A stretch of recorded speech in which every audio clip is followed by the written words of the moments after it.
Hi, kitty cats. As a transgender woman, could I ever experience womanhood?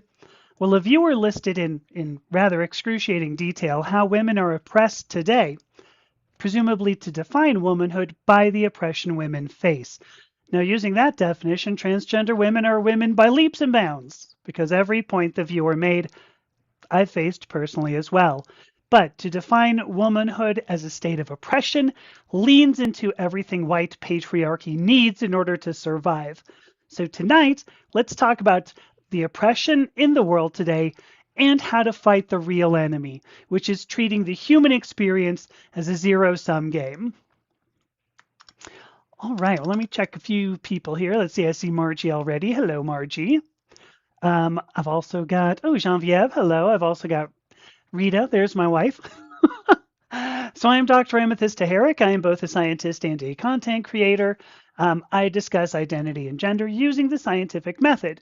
You can find out much more information about me and the work that I do at my website, which you'll see down below, purplepawclan.com. You can also find, or there you can find the social media networks that I'm on. If you want to follow me, you can read all the articles that I write. You can listen to and watch the podcasts that I record with very interesting people. You can also join the Discord server. There's a page there with a link so that you can be part of the solution by being part of the discussion. And finally, you can check out all of the hypnotherapy work that I also do to help people work through issues with identity and gender. Now, if you'd like to support this work, and I hope you do, you can get a subscription on the website, purplepawclan.com, for as little as $5 a month. Even if you sign up for my free newsletter, you can find out all the things that I'm doing. It publishes about every 2 weeks, usually around the dark moon and full moon. But even if all you do is follow me on social media and like and share everything that I do, that is beautiful support, and I thank you for it. Finally, I also publish other people's work on the website. So if you'd like to contribute your original work in identity or gender, then I urge you to email me using the contact page on the website once again, purplepawclan.com. Well, look at this. Oh, so I also see Matt. Hello, Matt. Um, interestingly, I'm looking on the other streaming platform now to see whether anybody was there. So I see Matt. Hi, Genevieve. There's Margie. So let's talk about this.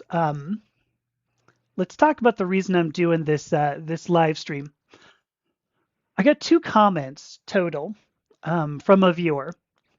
I'm not going to tell the name. This is not. I don't want to shame anybody. I don't want to vilify anybody. That's not what this live stream is going to be about. In fact, actually, it's really not what any of my work is about, right?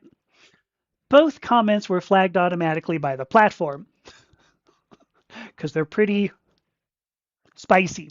They were flagged for a reason. They're filled with a whole lot of anti-transgender sentiment. Um, Candidly, they're somewhat spit-flecked rants about transgender women. But more than that, there are also some pretty good points that are made in both comments. So this live stream here is not intended to be just a response to the viewer. I absolutely do not expect to be able to change her mind. She may actually think of this entire live stream as what she's called trans-splaining, no matter whether I agree with her or not. But I do want to bring forward her arguments about oppression. Specifically, it seems like her argument is that oppression, in particular, defines womanhood.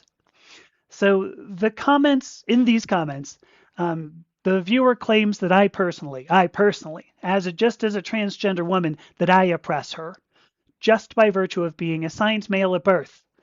I oppress all women. I hate all women. I think women are crazy, and I want to appropriate the entire feminine experience. And this is supposedly who I am for being born with a particular obvious external genitalia. Now, since the viewer brings up actual ways in which women are oppressed, I think it's worth talking about this because I don't disagree.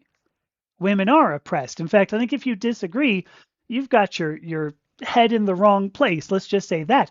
Women are oppressed, just like black people continue to be oppressed, just like brown people continue to be oppressed, as we're seeing in the United States right now, just like transgender people continue to be oppressed, pretty much just like anyone not a white Christian man is oppressed.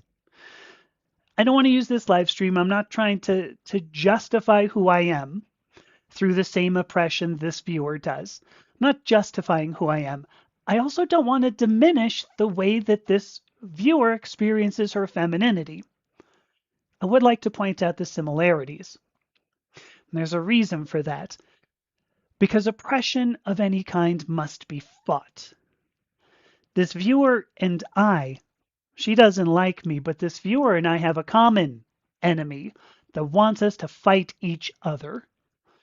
So tonight we're going to cover the oppression that women face, not just women assigned female at birth, all women here. And then we're going to talk about why this oppression exists in the first place, and finally, how to fight the real power, which is white Christian patriarchy. Let me turn something down here. Got something weird going over there. All right, so let me see. What do we got here? Oh my goodness. Oh, Margie's going to a dark 80s thing. That'll be pretty awesome. I think that'll be awesome. I'm glad that you have your band hammer ready. Oh, Matt brings up the Pride Elvira shirt. Every time I wear this, I get a lot of good comments.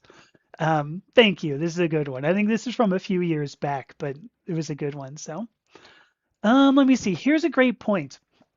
Margie says, how fascinating that this viewer uses the argument that oppression defines women as reason to oppress us out of our femininity.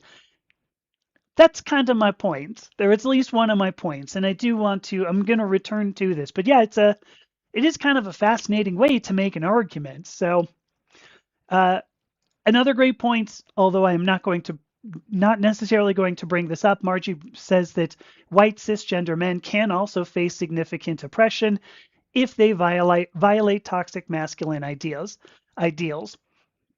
So, agreed. That's very, very true. Margie brings up a personal example if they refuse to respond violently to violent intimate partner violence.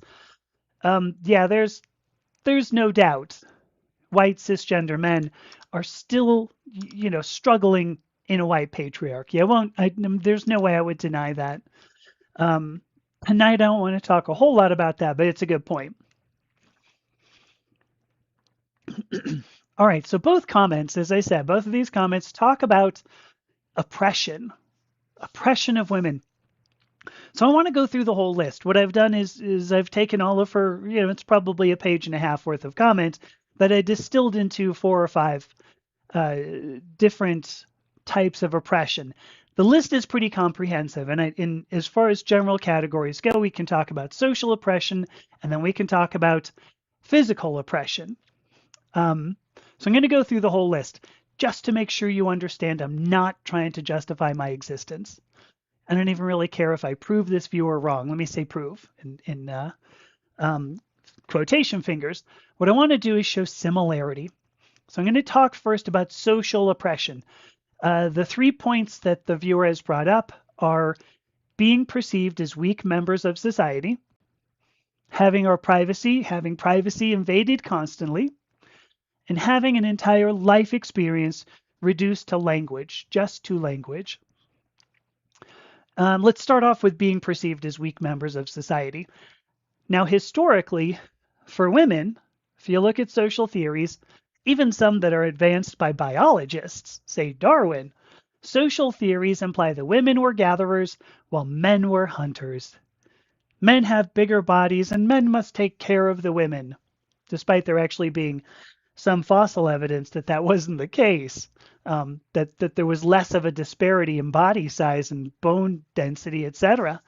But this is kind of a thing. Men must take care of the women. Women should be at home, barefoot and pregnant, baking pies or something in the kitchen. Now I gotta imagine that would feel pretty humiliating to be considered less than simply because of some kind of physical structure. Does this show itself in the transgender experience? Well, turns out transgender women specifically are viewed as weak members of society. From grade school, at least my own experience, in grade school I was pushed, I was bullied, I was hurt, I was degraded, demeaned, vilified, hated. I was abused for not wanting to be a hunter, for not wanting to pretend that I was dominant. In fact, we are abused to the point that there are some people who will actively seek out transgender women to abuse physically, maybe even kill. Matthew Shepard was not a transgender woman, but that's an example. There are people who are going to go, you know what, I want to go find members of the queer community and I'm going to take them out. All of this considered less than, not because of physical structures necessarily, but for lack of attempting to be dominant. That's pretty serious oppression just right there. But how about this? How about having privacy invaded? There are many women, this viewer is one of them, who believe that having a transgender woman in a changing room or in a toilet, um, that I'm just there to leer at women's private parts. Was the only reason. And so that means that that's a violation of their privacy. And I don't, again, I'm not going to say they're wrong for believing that that's a violation of their privacy. I'm going to go ahead and let that, go ahead and let that stand. How about privacy for transgender women? I don't know how many times somebody has screamed to ask me what I have underneath my clothes. What's in my pants? They claim that my body is fake if I get the same surgery that cisgender women do, and then they'll humiliate me if I don't get the surgeries and I don't pass, if I don't fulfill social norms. And now we're considering legislation to inspect genitalia to prove, I'll have to put that in quotation fingers again, to prove we are who we are. Not just transgender women either. This loss of privacy because of this desire to find out what I have under my clothes, this loss of privacy spills over into cisgender athletes as well. Yeah, we're looking now at legislation to mandate that athletes in their early teens are going to undergo genital inspections. How's that for leering at women's private parts? I don't think I have to call back too much about this administration and all of the names that are in the Epstein files to make you go, holy cats, you know what? Don't let these people anywhere near. Ask athletes in their early teens to put on or to do genital inspection. Jesus. So, how about having an entire life? An entire experience, everything that you know about yourself reduced simply to language. If you look in the world today, cisgender women are lesser. They have a label affixed to them, right? They're women. If they were men, they wouldn't be weak. All the education women get, all the work they do, all the effort they put out, it is nothing. A man's going to get a higher salary. A man's going to get a better job. A man's going to get higher respect. Why? Because a man has a label affixed to him that isn't woman. Do transgender women face this?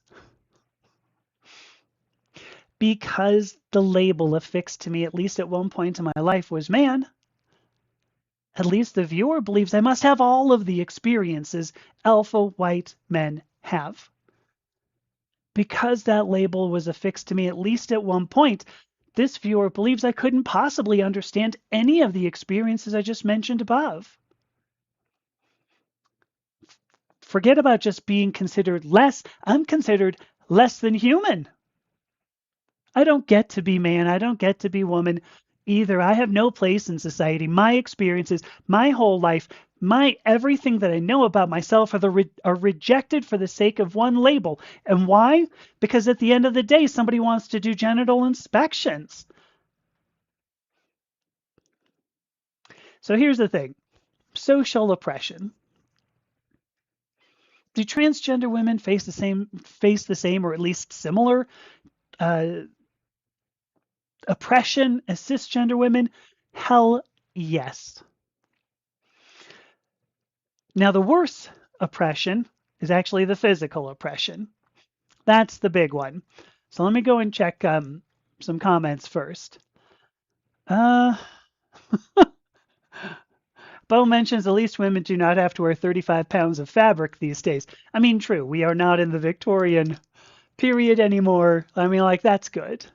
Hello, Raina Stories, by the way. Raina Story. Hello. Um, Matt brings up the patriarchy is bad for everyone. It absolutely is.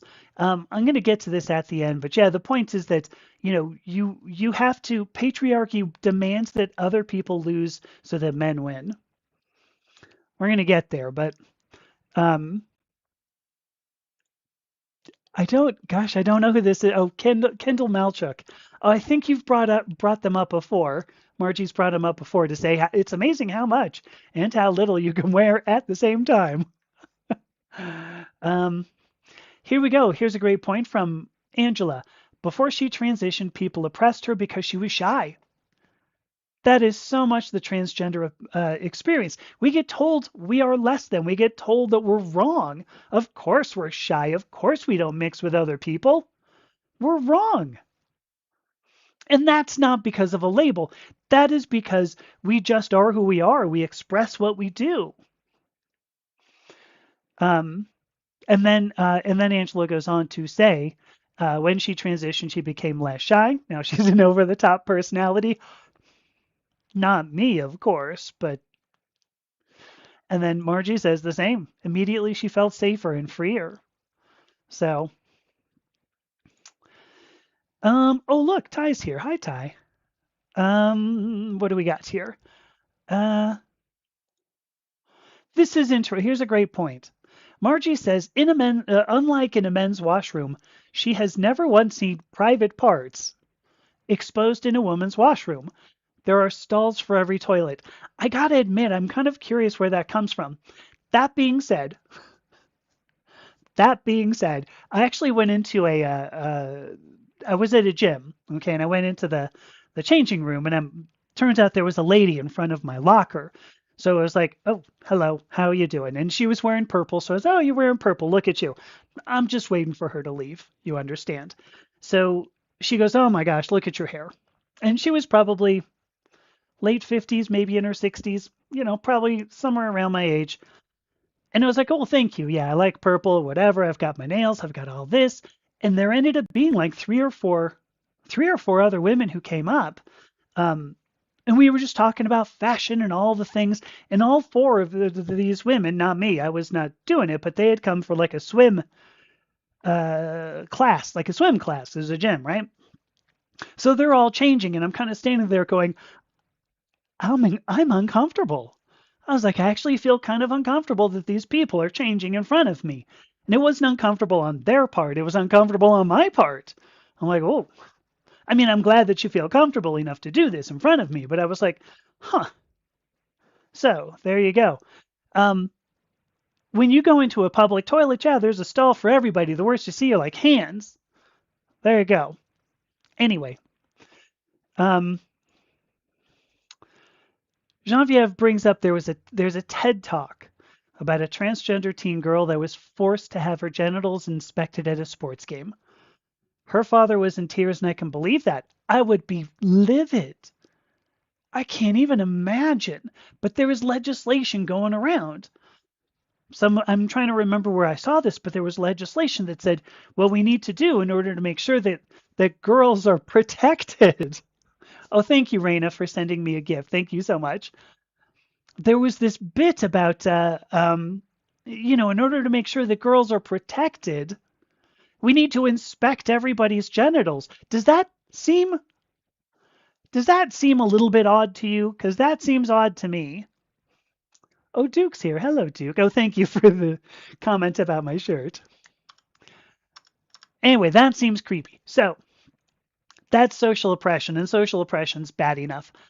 I want to move a little bit on. I want to move on to physical oppression because that was bad enough.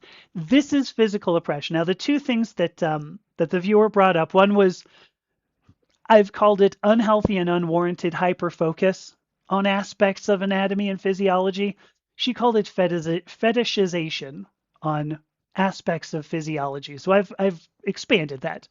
Um, so the original comment said fetishization by context. I recognize she means unhealthy and unwarranted hyperfocus.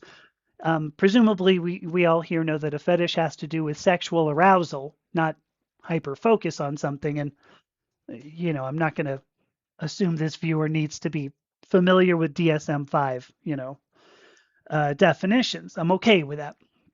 So the two that she mentioned, unhealthy and unwarranted hyper focus on aspects of anatomy and physiology. That was one. It was long. The other one is infantilization and loss of autonomy. Now, when you look at hyperfocus, okay, hyperfocus on anatomy and physiology, you can see women are over sexualized. Oh, here we go. Look, Raina says, if that were her daughter, she would connect her knuckles with that person who wants to inspect her daughter. Definitely. What in the world? Um, so when we look at the media today, women are over sexualized in the media every day, every single day. You have cameras are trained on boobs and butts. I mean, I can't even believe, you'll see people going up, the stair thing. Come on, escalators. Do you know how hard it is to remember every word when you're live and on camera? It's pretty tough. When you're going up the escalator, right? I've seen a bunch of people filming out of other people who have like a camera underneath a girl's skirt. Aside from that, makeup and other beauty treatments focus only on fulfilling norms, social norms, and all of those norms are designed only for the male gaze. Nothing else.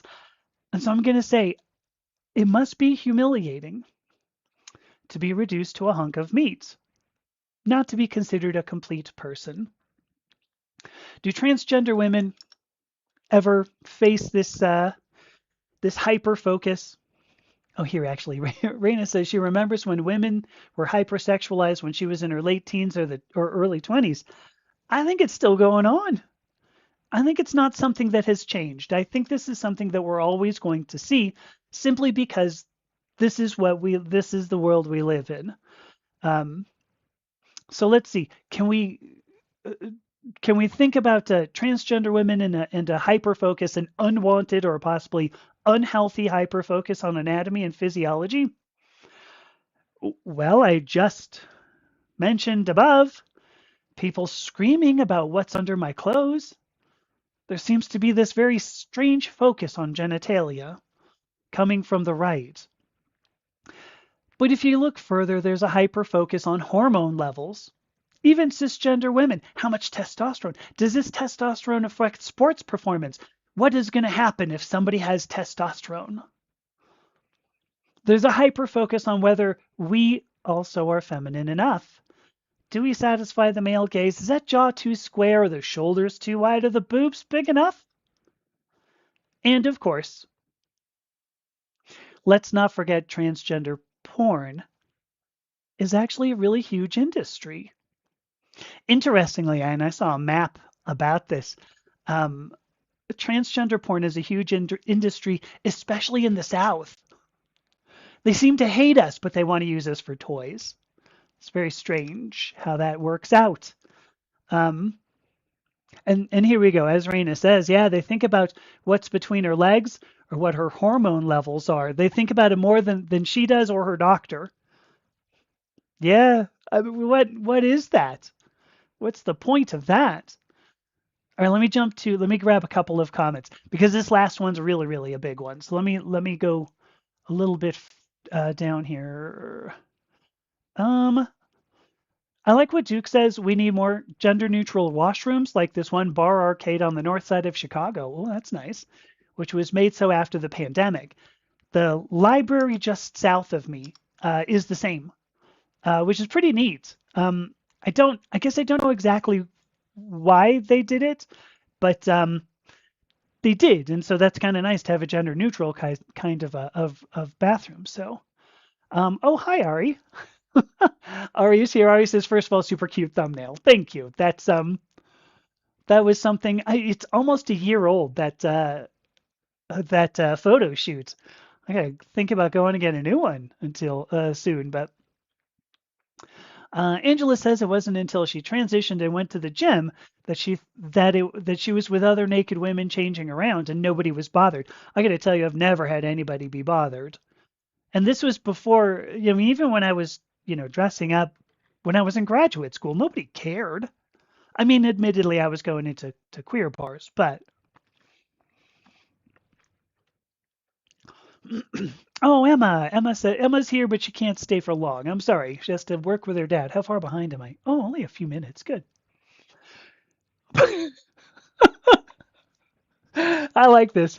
Margie says when she saw the thumbnail, she speculated I would just go, yes, and then play the video game for 2 hours.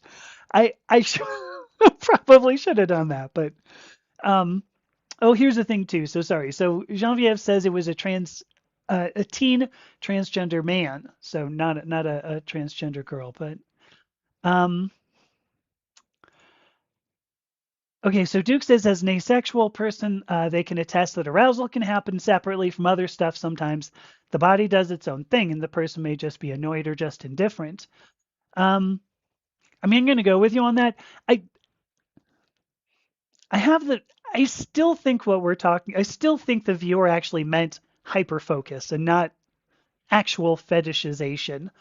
I'm a little unsure, but anyway, Raina also said, and Raina, I'm sorry I can't pop your comments up. For some reason, the tool I use isn't getting comments from your streaming platform. I apologize, but um, Raina says her gym has gender neutral bathrooms. Gosh, can you imagine a gym that has gender neutral bathrooms? So she never experienced that side of things. Look at that. What do we got? Oh gosh, Duke also voted. Look at that. Yeah, make sure you go out and vote, everybody, if you can. What else do we have? So Genevieve says, yeah, she joined a gym and is anxious about using the women's changing room. I can understand that, especially with people getting so angry about it. Um, I got to tell you, I mean, at this point, nobody has ever said anything bad to me.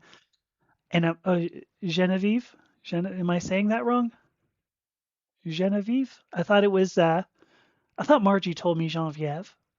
If I'm wrong, I'm sorry, all of you. I'm so bad at pronouncing French things. Cut me some slack. Um, in any case, to go back to using the women's changing room, uh, I don't think there is really the problem as much of a problem as there has been put forward. I believe in the end, and I'm actually going to get here. Oops, I'm actually going to get here. It's the last thing I'm going to talk about. I think there's a reason why this hysteria has been promoted. So we're going to get to it, but okay, what do we got? All right, here we go. This is the last one, and I'm telling you, it's a really big one. The viewer, the viewer brought up Roe versus Wade, and she says that no transgender women stood up in support. And I will quote here. Why? Because, and I quote, so quote, trans women are men, and pregnancy doesn't affect them beyond the fetish. Genevieve. Okay. Now, this claim here, this quote here, assumes, first of all, that transgender women have no part in abortion. It assumes, first of all, that the men have no part in the abortion, that the decision doesn't affect anybody other than the person getting it, that anybody else is not part of the decision. And as far as men go, and maybe I won't deny this of some men, that they're just off like boinking other women so that those other women can go off and get abortions as well. At the very least, this assertion is untrue for me. I'm going to make it a little confession here. Abortion has touched my life. Even though it was more than 30 years ago, I won't kid you, I still mourn about that to a certain extent. It was not my body, but it was my child. And so I think I'll stop there. What is the real oppression here? There's nobody out there who's going, let's go out and kill fetuses for fun. There's just like nobody goes, let's go out and kick puppies for fun. Nobody's going, you know what? Let's go get pregnant so we can have abortions, kill fetuses for fun. That may be a MAGA talking point, but that is not what abortion rights are about. Abortion rights are about bodily autonomy and psychological autonomy. It's about the ability of a woman to make choices that affect her life directly. Now, I'm not going to diminish the impact of this particular medical procedure. Abortion is a very powerful tool to wield, typically a tool used exceedingly sparingly, or at least a tool intended to be used very sparingly, if at all. What about care? What about medical procedures that span an entire life? What about medical care that could save a life? I'm not talking about abortion here, of course. I'm talking about gender affirming care. Now, this viewer, the person who left the comment, didn't state that she wanted to remove the right to gender affirming care, although she certainly seems to think poorly of it, which is fascinating because I don't know what she would say to somebody assigned female at birth who wanted, say, breast augmentation or wanted, facial feminization type treatments. I wonder what she would say. She brought up neovaginal canals. She called them neovaginas, which not entirely, again, not accurate, not the point. But she said those are totally fake. So I wondered what she would to say to somebody who was assigned female at birth who needed neovaginal reconstruction after sexual assault, like for the reason why that procedure was actually developed.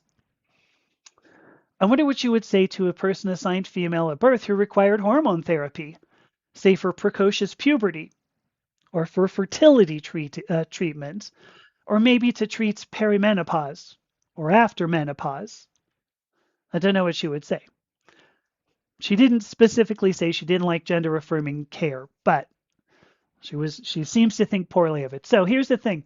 If you support Roe versus Wade, if we believe, as I do, that humans should possess both psychological and bodily autonomy, gender affirming care is no different.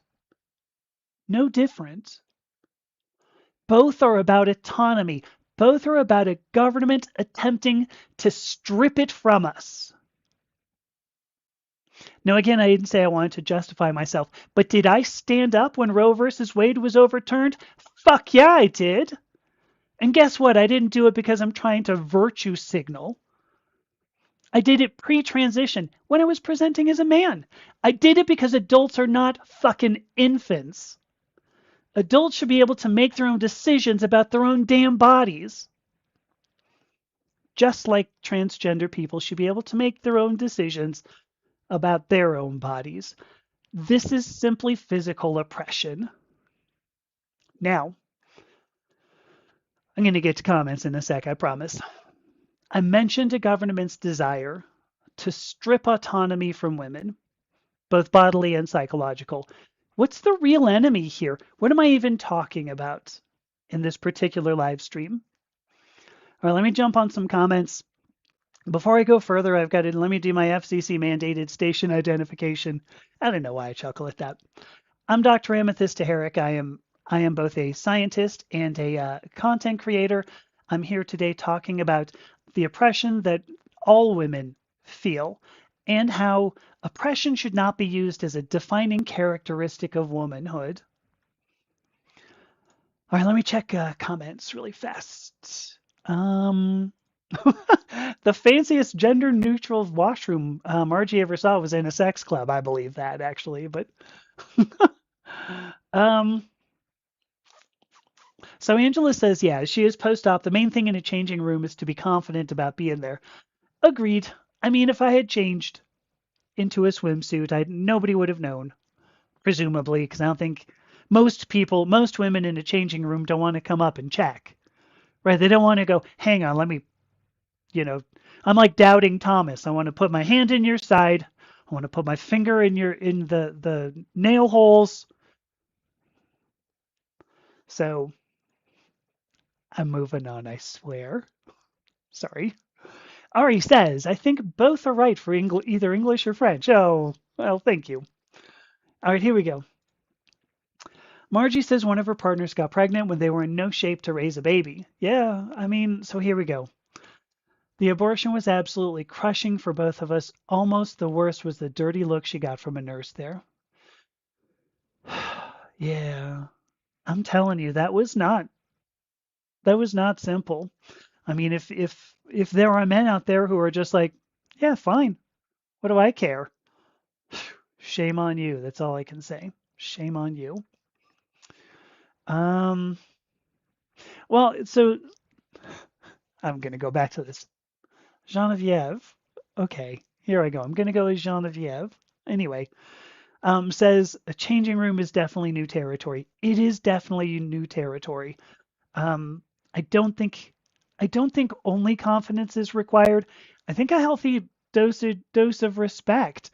But you know what? As transgender women, I mean, this was interesting. This commenter says that I hate women, that I want to oppress women.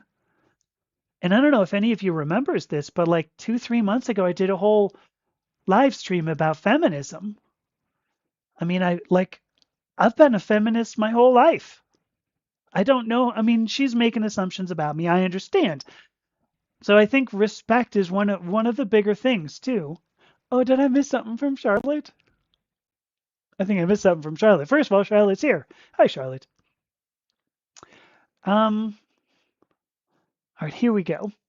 I'm gonna go through this last bit. I'm gonna tell you, I started this and I told my wife, I'm like, I really don't want to go do this because I don't like responding to like mean comments. I don't like saying that I have mean comments. I don't like responding to mean comments. I just didn't want to have to do this, you know? Um, so let me plow through this last bit. I started this live stream saying the intent was not to justify who I am. I also don't diminish the viewer's experience of her femininity. I do, have debated on whether or not what she attributes to me is accurate, but I don't diminish her experience of her femininity because we both experience life the only way that we can. And that's really the point. Like, that's where I'm going. Women are oppressed. Both cisgender and transgender women are oppressed. We are oppressed in the same way, but with different methods. And who does that oppressing? Let's ask that question. Who's doing the oppression? What we face is white Christian patriarchy, pure and simple. You could even say white Christian nationalist patriarchy. This is in the US, right? Because you could just say patriarchy in general. You could look at the Middle East and go, well, that's not white Christian patriarchy, but certainly patriarchy. Pure and simple. And at the end of the day, I am just as rejected, speaking particularly of the US, I am just as rejected by white Christian patriarchy as any cisgender woman. In fact, I would almost go as far as to say more so, because I'm queer to boot, right? What is the belief that a white Christian patriarchal society depends on to cause us to fight each other? The belief is that the human experience is a zero-sum game. Now, I don't know if you're familiar with that phrase. It's a fancy phrase just to say that if you win, then I have to lose. Most sports are zero-sum games. In order for one to win, the other must lose. It's also the idea, when you take that socially, that there is only so much wealth, only so much happiness, only so much success to go around. And at least again in the US, white Christian patriarchy demands that anyone not white, not Christian, and not a man must lose. You will see this belief played out in many ways. If you look at sexism, women have to lose in order for men to win. If you look at racism, black people, brown people, other people must lose for whites to win. You can see it in religion. All religions have to lose or, die for Christianity to win. That's all over their history. I'm surprised nobody said anything about St. Patrick's Day. I'll bring it up later on, but so we've got sexism, racism, religion, ableism, ageism, discrimination by association. All of these require zero-sum games. If one side doesn't lose, the other side can't win. White Christian men can't win unless the other side loses. And we are trained to accept the idea of a zero-sum game from birth. And I don't mean in sports. I don't mean, did you hit a home run? No, I mean socially. We are trained to believe that some people are naturally superior, specifically the white Christian man. And you, of course, are not. So that means you need to stand down. What that is stigma. And I've spoken a lot about stigma over the past few months here. Stigma is what builds a marginalized community. And in marginalized communities, you get infighting within that particular community, but you also have infighting among the communities. Who's more oppressed? Who deserves rights more? Do transgender rights supersede gay rights? Do gay rights supersede women's rights? Does the right to free speech supersede anything else? White Christian patriarchy needs us all to fight amongst ourselves so that they can win. If we all fight each other, they win by default. I said in a previous stream, I don't remember when I did this, but it was a few months back, sometime back. I did a live stream about TERFs, so trans exclusionary radical feminism. Said in a previous live stream that TERFs defeat their own argument. And they defeat their own argument because they reduce womanhood to bioessentialism, which is to say that if you weren't assigned female at birth, you're just not a woman. You've seen this; it can go strangely because XX chromosome, maybe it's there. It depends. If you identify as transgender, you are not a woman. Is the point? They reduce womanhood to bioessentialism, and in doing so, they accept. I'm going to say unwittingly. I was trying to figure out how I wanted to put that, but I think they unwittingly accept that bioessentialist argument that men, if you assume that women, that some people cannot be women because they were not born that way, then men, you cannot deny the argument that men are bioessentially superior to women. If you accept that, which incidentally I don't. Just saying.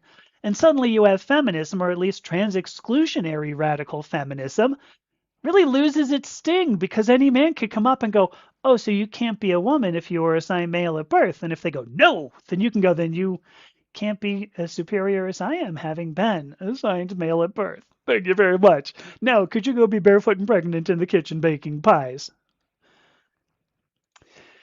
So this argument here, as far as I can tell, is defining womanhood by oppression. And in fact, it's actually defining womanhood by oppression in ways that I could never understand. This is what this viewer has said, that I would never understand the oppression that women go through. And this is another example, just like TERFs reduce womanhood to bioessentialism and defeat their own arguments, defining womanhood by oppression defeats its own argument too. Because it implies that forget about what it implies. I'm just going to ask some questions when it comes down to it. Does me taking a label woman, does that diminish your femininity? Does it take away from your experience of femininity, from your expression of femininity? Does you being assigned female at birth in some way affect, diminish? Does it change my experience of my femininity? Here's the real question. Can my life ever negate yours? No. I don't live your life. You don't live mine. The real enemy here is the idea of the zero-sum game. The real enemy is the white Christian patriarchy, and if you believe otherwise, you're doing a great job of falling into their trap.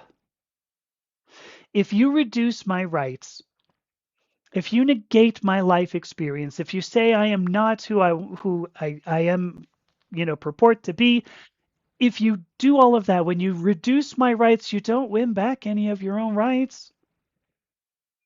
I mean, I'm as oppressed as you are, and for the same reasons. So if you're out there, viewer, and I don't feel confident you are, the enemy you fight is not me. I don't know what you've heard from other transgender women. She tried quoting other transgender women and attributing their words to me. I don't know what you've heard from other transgender women. I also cannot be held responsible for what some other transgender women said. But what I say is that all human experiences are valid. What I say is that no human is bioessentially superior to another. What I say is that no human should ever rule over another by right. But what are we facing here? White Christian patriarchy. Our only chance is to band together. We must fight the idea that the white Christian man is supposed to win everything. And to do that, we need to support each other. All labels be damned, because there is no other way out of this system of oppression than dismantling it at its core. So thank you, viewer, for providing me with a couple of examples of interesting bits of thought to talk about. I didn't want to do this because I don't like responding to people. I don't like doing response videos. I think you're wrong, so I'm going to respond to you. You're not here. You can't even defend yourself. I mean, you could have if you were here, but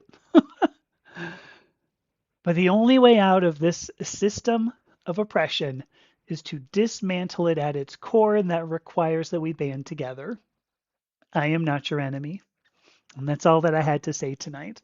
So let me look some more at these comments here. What do we have? I thought there was something.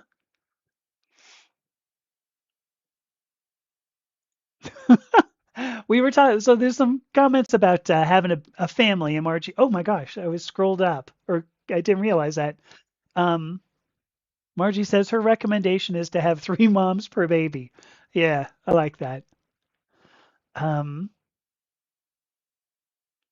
oh, here we go. So Margie says that the rules don't apply to them, and I'm sorry, there was something that Bo had said that I did not actually. Oh, mentions the red states. Yeah, the rules don't apply to them. Oh no, wait a minute, we're talking about something different. But um, anyway, I'm sorry. St. Patrick's Day. Oh, Margie says it's no longer St. Patrick's Day here. That's good. She has her green French, oh sure, mini skirt. It's French. I have no idea. Why do they keep doing that to me? I don't know. Here's an interesting point. Ari says it's almost like there's a whole set of discipline of social sciences deconstructing the errors of the human condition, and Jesus ain't going to save us. It's almost like that, isn't there? Isn't it? Here we go.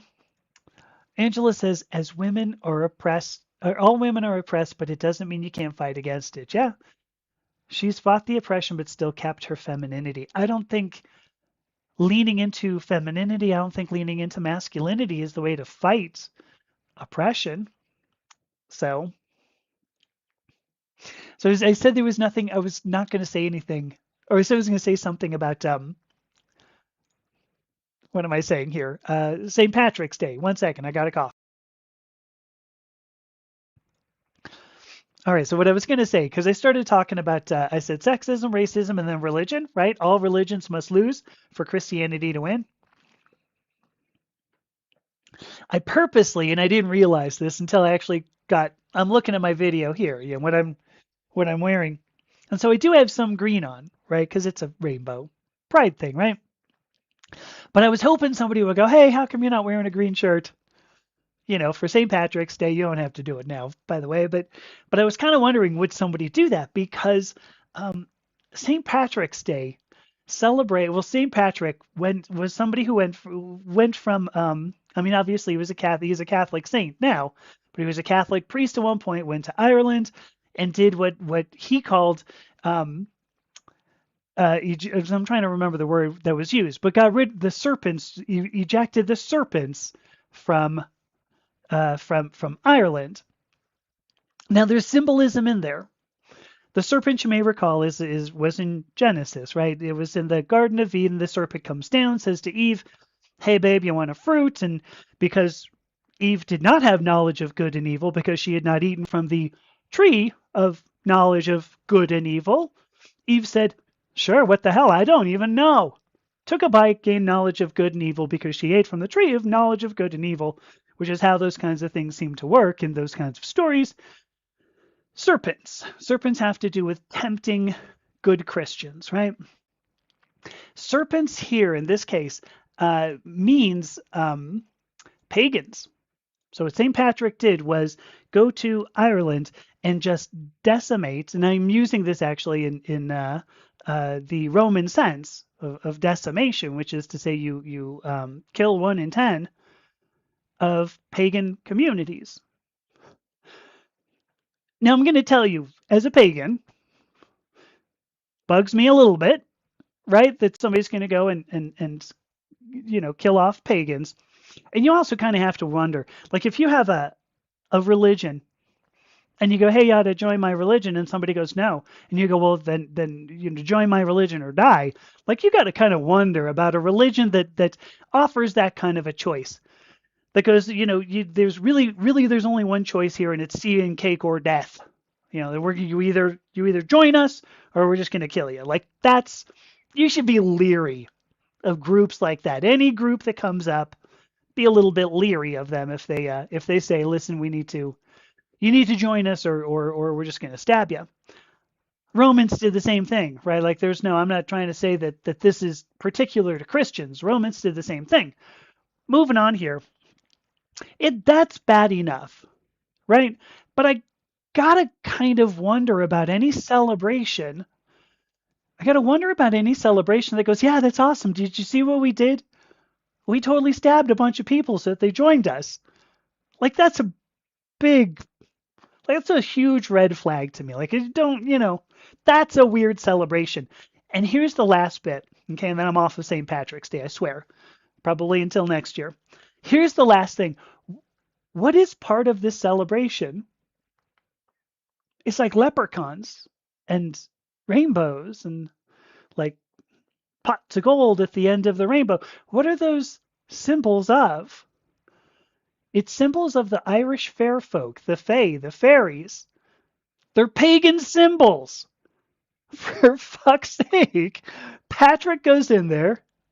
Father Patrick goes in there, stabs a bunch of pagans. So now 400 years later, or whatever it was, I don't even know. It was farther back than that. But now today we're like, well, let's use these pagan symbols to have a celebration. I find that pretty disgusting. So there we go. There's my whole bit about that. If you wanted another example of how all other religions must lose in order for Christianity to win, that was it for you. It was a perfect day to tell this story, right? There you go. Here we go. Bo says, in her world, people are people, and she just wants to dance. Listen, people are people, so why should it be that you and I should get along so awfully? Dun dun dun. Sing along. And then here we go. Yeah, the serpent that came down from the tree with sliced apples and caramel dip. Yeah, it's pretty neat. Um, I a bit about that, right? Because in Genesis, it's only a fruit, right? I love how you always see everybody. Eve's always holding an apple, right? And it's really a fruit. Like what kind of fruit? It doesn't make a difference. And whatever it is, you take a bite, you gain the knowledge of good and evil. I mean, I really hate that one too. Women are blamed in Christianity, right? Women are blamed for being so stupid that they couldn't realize that they should have, trusted God. They should have known the difference between good and evil. The serpent was evil, God was good. How could you not have known that? Of course, Eve could not have known that because she didn't have the knowledge because God didn't give it to her, which is why she had to gain it by eating from the tree of knowledge. Like, who, what the hell kind of story is that you go, yeah, this sounds like a really valid reason to blame somebody? You know what? She had no idea. She had no chance at all of making it through this conversation without making a bad decision. She had no chance. So let's blame him. What the hell? Let's blame her. I don't know. It's weird. But then original sin's kind of a foolish bit anyway. So um, Margie says she loves that deconstruction of the hypocrisy of this celebration of genocide. Um, it's just one more service that I offer, right? I love to offer the service of here are a bunch of things you never cared to learn about, and here's how they don't make sense in the world today. I don't know. That's the fun thing. And Margie does say she's a fruit and she thinks people like to bite her with consent. I'm not going to guarantee. I don't know if Margie will guarantee. I don't know that she will gain any knowledge of good and evil. I don't know. I think you'll have to try and find out. Gosh, I'm torn on what I want to do tonight. Um, actually, hang on. Here's something that we can talk about.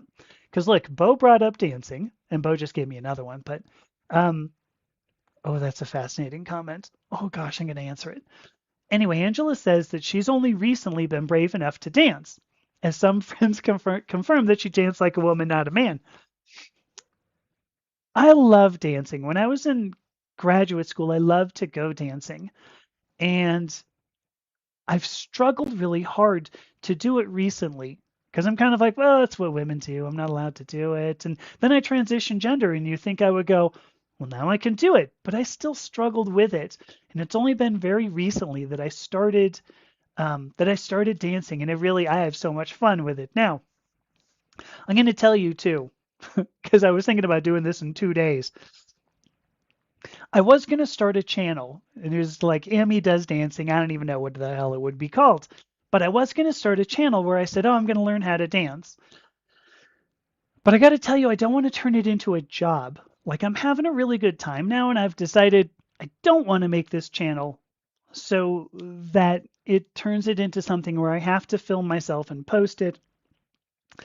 I would rather learn it all on my own. I don't want to make a job out of it. I want it to stay fun, at least for a while. So who knows? Maybe someday you're going to end up with a channel of me doing my shuffle swing dancing, but who knows? You never know. Here's a great question. I love this so much. Do I think the same serpent dropped the apple on Newton's head?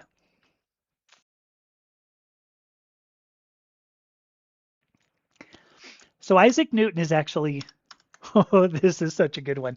So Isaac Newton was one of those people who refused to believe in a brand new idea that was going around at the time. That brand new idea that was going around at the time was actually Trinitarianism. I think is how they put it. The idea that the Christian God exists as a Trinity, because it's not in the Bible. The idea that God, Jesus, and the Holy Spirit are all one. This is not in the Bible. That was something that was introduced at a later date because somebody said, well, what the hell is this? Do we have three gods? Do we have one God? And somebody said, no, no, no, no, hang on. I got it. It might have been something like this. Okay, I got it. Oh, I'm sorry, I didn't mean to bogart it. Yeah, I know, puff, puff, pass. I know. Just, okay, here we go. What about all three of them are the same? And the other one goes, damn, that's good. Yeah, we'll do it. Write it down. Write it down. We're going to do that. So that's what we got. Newton was a dedicated not Trinitarian, I think was the word for it. and as a result was actually very much hated by the church. It didn't help that he was also really good at math and also a big scientist, wanted to explain the way the world worked at a time when the church was struggling to maintain its relevance. So it's um, very difficult for Newton during his lifetime. So could it have been the serpent that dropped the apple on Newton's head? I'd say that's possible. I'm gonna go with a possible yes here. I'd say if you were to do the whatever the hell the thing's called, the magic eight ball. Told you it's hard to think of words when you're doing this. It's gonna say signs point to yes. That's my thing. I like this bit from Anita, who says they long thought the story of the snake and others in the same book show that the devil represents freedom. Here's an interesting bit.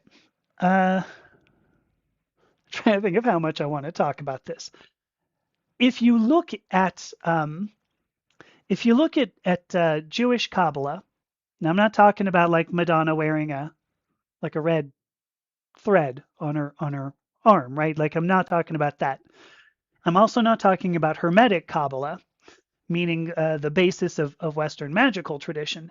If you look back at original Jewish Kabbalah, as you see in the Sefer Yetzirah, the Zohar, if you look at those, there is a methodology of aligning yourself with the universe, God, with God. Um, so in any event, in Kabbalah, you have the idea of every man, which is put in Hebrew. I don't speak Hebrew either, about as well as I speak French. Adam Kadmon, Adam, if you were to anglicize that, and then you've got the feminine principle. So you've got every man affected by the feminine principle named Chava, which has been anglicized to Eve. They actually end up, there needs to be a balance in order for this to work out well, but it turns out they get out of balance, and as a result, there's the fall. Now, the fall really just implies that you have lost alignment with God, that you're in the world and maybe even of the world at the same time. So here we go. Point just being that if you look at original Jewish Kabbalah, the book of Genesis is an allegory of that actual bit of sort of metaphysical type stuff. There is a whole lot more to it. All of the angels end up going into various bits in Kabbalah, and if you look at how Kabbalah and Jewish Kabbalah affected Hermetic Kabbalah, now you've got angel names that go into all Solomonic magic, yada yada, goes all over the place. It's a big thing. Point being,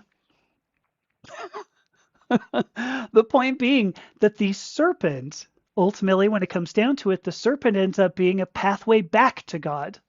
So it is an interesting bit that you should say that the devil represents freedom. The serpent itself um, ends up being a methodology by which you can realign yourself with God, with the Godhead. So there you go. Thank you, Anita, and forgive me for going into that. I already did my pagan St. Patrick bit, so here you go. um, here we go. I Duke, maybe I missed. Maybe I'm missing comments here. But there was a podcast episode he recommended that was earlier, helped clear up some folks' misconception of sex and gender. The input from the guests and the host, who's a gay man, made so much sense. That's good. Um, oh my goodness. Here's something from Charlotte. If we're gonna play a game, Charlotte's saying she thinks only the demo is out, but there's something called a Lesbian Knight's Tale. That one sounds pretty good. Oh, here we go. Look, here's somebody who is named Jesus Christ is God, whose comment is Jesus Christ is God. Apparently talking about himself. I have no idea. The main thing that I'm going to say here, though, is that I'm just going to mute you for a while. Just going to let it go. What else do we have here? Margie says, I'd say it's not the serpent who dropped the apple on Newton's head because the apple did not fall on his head. He observed the fall of an apple. So that serpent, yeah, apparently that serpent. Oh boy, you know what? I'm trying to bring Kabbalah back into this and letting it go, but um, So Duke asks, "Do we complete the super lesbian game?" No. I mean, I don't know where we are in it. I've been doing so much other things here, and my voice has also been really messed up recently. So I haven't really wanted to do a game where I keep on doing like, voices. So that's why I'm kind of like, it's 6:05 and I may just cut it short so that, I can rest my voice for the rest of it. So I don't know. Hi, Ella. Ella just got here. Good to see that you are here. Um, oh, here's a quick question. Here's a crazy question. Do I think the serpent and the Cheshire cat are related? Ooh, let me see what I can pull out of that. Let me see. So the Cheshire Cat, of course, was in Wonderland, right? So that was by Lewis Carroll. And Lewis Carroll, incidentally, was not. We don't actually think he's a pedophile. He was writing this for his, like, apparently 10 and 12-year-old, something like that, 10 to 14-year-old nieces, but not supposedly in love with them. Um, I also understand that Lewis Carroll was a big was also big, like a big huge Christian. Um, Not as much as C.S. Lewis, who ended up writing, right, those Narnia books, which he ended up saying Aslan was supposed to be an allegory of Jesus, which in my mind, I look at that story and I go, but that couldn't possibly be true because Aslan, when Aslan goes to be, crucified, his bit of crucified to be shaved and everything, um, I would say that he knew very well that there was old magic that was going to bring him right back. Whereas Jesus, of course, says, my God, why have you forsaken me?" So I don't know. That was C.S. Lewis and not Lewis Carroll. So, yeah, I think the serpent and Cheshire cat are related. QED. Quote, quote erat disputandum. Here we go. I think Jesus Christ is God must be employed by the Department of Redundancy Department. Oh, I don't know how to say your name, but I'm going to say MGG just because it sounds fun. That's my best French, and it's not. I'm looking at it and it could be Hungarian, but Digi. Anyway, point being that yes, it is good to know about his nieces. Supposedly it was hinted that there was a romantic relationship, but then later on, for some reason, people think, like literature people say, oh no, that wasn't true now. I don't know how you find out. Like, I have no idea how that could be, but I don't know. Well, this is interesting because now Jesus Christ as God is liking the live. So thank you, my friend, my brother in Christ. Oh, Geeky. Interesting. They both hang out in trees. Yeah. See? Oh, the Cheshire Cat and the Serpent. Oh my gosh, they totally do. Now, the only thing is, I don't think I saw the Cheshire Cat like knock an apple out of the trees and, you know, somehow Newton ends up in Wonderland. He's like, what the hell? Well, I'm hungry. I better eat a cookie. And then he goes, now I'm bigger than the tree. That's weird. Hey, you know what? I feel heavier too. Ah, I think there must be an inverse exponential relationship between two masses. Eureka! Except I'm not in a tub. All right, I'm trying to figure out how many stupid references I could throw into one story. That was like 6 or 8. So there you go. Um, Ella says that's what yeah, Jesus Christ is God. Yeah, that's what she thinks of when religious people get all quotey. I gotta agree. I gotta agree. Um, oh, this is so bad. What's a cat's favorite color? Purple.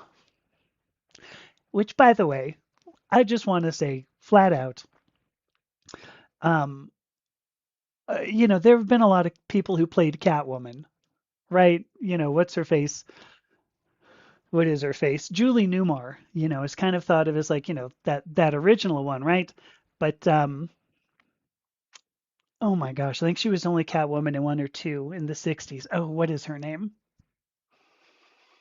Now I'm not coming up with it, of course, once I want to. But the one who would go prrrr, I can't think of his. I want to say Etta James, and that's not it by a long shot. Um, she was a singer too, but not Etta James.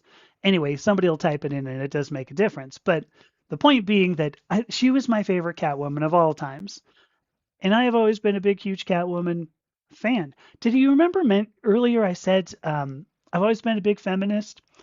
I like really strong feminine antagonists. Catwoman was one. Red Sonja is another. Xena, I loved Xena. All right. I am Eartha Kitt. Thank you, Charlotte. Eartha Kitt. I appreciate that. All right. I think I am going to shut it down. I can already see my my voice is getting a little bit hoarse, so I'm going to let it go for now. I swear we'll go back to Super Lesbian Animal RPG. In fact, I'll tell you what, like next week, maybe we can just do that. I mean, like this Sunday, because I've been doing a whole lot of really like heavy things recently. On Sunday, we were talking about hormones, and then today we talked about oppression. I don't even remember what all I've done, but it's kind of heavy. So maybe we should just take some time, play some games, have some fun. We'll see. So, as per standard operating procedure, I am going to have so Gigi, I'm here on Sundays at 2 p.m. Mountain Time, and then on Tuesdays I'm here at 5 p.m. Mountain Time. So it's always there. In fact, actually, if you look at my bio, it even says it there. I know, crazy. Um, so one of the things, ooh, I need to, I'll read this by Duke in a second. Anyway, this week I'm writing. I'm not going to put out a video on Friday. I've got an article I'm writing. It's going to be part, I guess, three. That's two. Part three in the Amethyst Pentacle thing. So a model of identity. So that's kind of fun. I'm going to have and then I will have a transgender joy on Saturday, and then of course we can hang out again on Sunday. So there you go. Let me look at this last one. So Duke says, speaking of the white patriarchy, in my stream description, it's part of the reason why there ended up being a need for the progressive pride flag. Some folks say it's not necessary. The flag or white patriarchy. I'm going to say white patriarchy. I don't think it's necessary, but I do think it is important that we have a pride flag because what it does is remind us that there are other people other than white Christian men. So there you go. All right. That is going to be it. I will see you at the very least on Sunday, and I'll put out some notices with other content that I'll have done. The transgender joy, and then of course the article. So thank you very much. Have a good night. Talk soon. Bye.